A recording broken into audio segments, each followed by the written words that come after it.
Loans, mortgage loans, business loans సులభంగా government private banks నుండి ఇప్పించబడును. Report ఈ రోజు బయటకు వచ్చింది. ఏ అధికారులైతే ఆనాడు కేఎంఎఫ్ ని తీసి ఎవరెవరికో టెండర్లు ఇచ్చారో, ఎవరు వాళ్ళు ఎందుకు చేశారు, దాని వెనకాల లావాదేవీలు ఎవరు చేతికి ముట్టినాయి, ఆ వివరాలు మేము బయట పెడతాం. అంతేకాదు కొత్త గెస్ట్ హౌస్ కట్టినప్పుడు కూడా అనేక వయలేషన్స్ కూడా గత ప్రభుత్వాలు చేస్తాం జరిగింది. వాళ్ళ మనుషులు కావాలని ఎగ్జంప్షన్లు కూడా ఇస్తాం జరిగింది. ఇట్లా అనేక విషయాలు ఒక్కొక్కటి బయటపడుతుంది.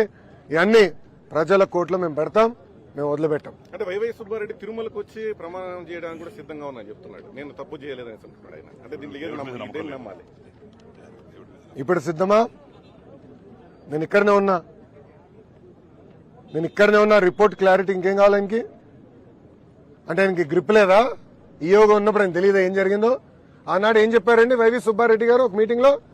అవుతే ఏముంది ఒక 5,000 పెంచుదాం, అవుతే ఏముంది ఒక 10,000 పెంచుదాం, ఫీ అవుతే ఏముంది 15,000 పెంచుదాం అన్నాడు.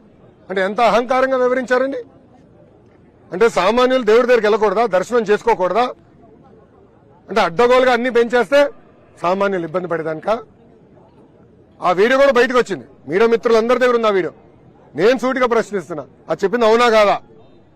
ఎస్, నేను తిరుపతిలో ఉన్నా, రండి, నేను ప్రమాణం చేసాను, నేను సిద్ధంగా ఉన్నా, దాంట్లో ఎలాంటి సందేహం లేదు. ఇంకా రిపోర్ట్లు వచ్చిన తర్వాత మేము ఎందుకు భయపడాలండి? చాలా క్లారిటీగా ఉంది. వైవి సుబ్బారెడ్డి గారు కూడా నేను సూటిగా ప్రశ్నిస్తున్నా. గతంలో మీరు ఇలానే పింక్ డైమండ్ రాజకీయాలు చేశారు. ఆనాడు ప్రత్యేకంగా నా పైన, మా ముఖ్యమంత్రి చంద్రబాబు నాయుడు గారి పైన ఆరోపణలు చేశారు. దేవుడు పింక్ డైమండ్ ఏదో దొంగలిచ్చామని. ఏమైంది స్వామి అది? 5 సంవత్సరాలు మీరు ఏం పీకారని అడుగుతున్నా.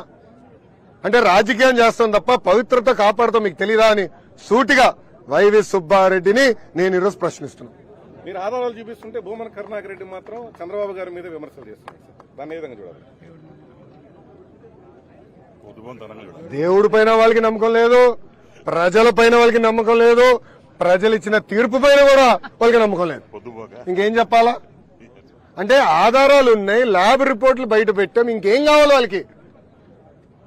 ఇంకేం కావాలి?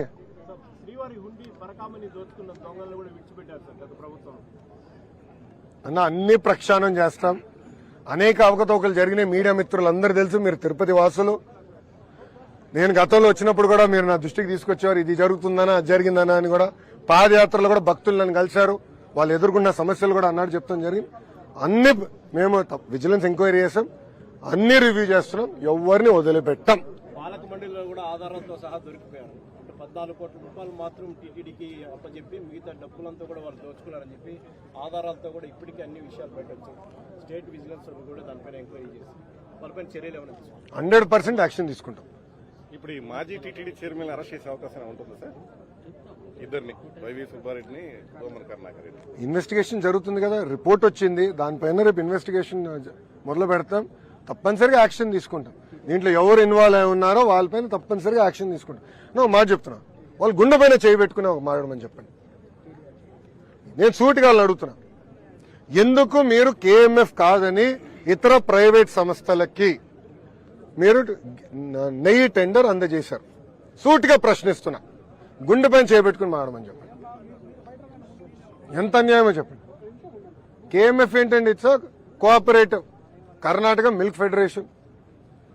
ప్యూర్ కౌ గీతో నెయ్యి తయారు చేస్తారు, ఆవు పాలతో నెయ్యి తయారు చేస్తారు. అలాంటి కంపెనీ కాదని కావాలని వేరే తీసుకొచ్చి ఇప్పుడు వాళ్ళ లావాదేవీలకి టెండర్లు అప్పగించారు. ఇప్పుడేమైంది? అన్ని వాస్తవాలు బయటపడుతున్నాయి, మేము వదిలిపెట్టాం. ఈ గత 5 ఏళ్లలో శ్రీవారి బంగారు ఆభరణాలు కూడా మాయమే అని చెప్పి ఆరోపణలు వస్తున్నాయి సార్. ఒక అజ్ఞాత భక్తుడు ఇచ్చిన బంగారు కిరీటానికి సంబంధించి రిసిప్ట్ కూడా ఇవ్వలేదు, 9 నెలల తర్వాత రిసిప్ట్ ఇచ్చారని చెప్పి కూడా ఆరోపణలు వచ్చాయి. దానిపైన అన్ని ప్రక్షాళన చేస్తామన్నా. ఇది నేను మొదటిసారి వింటున్నాను. నేను మొత్తం వివరాలు కనుక్కున్న తర్వాత దీనిపైన స్పందిస్తాను.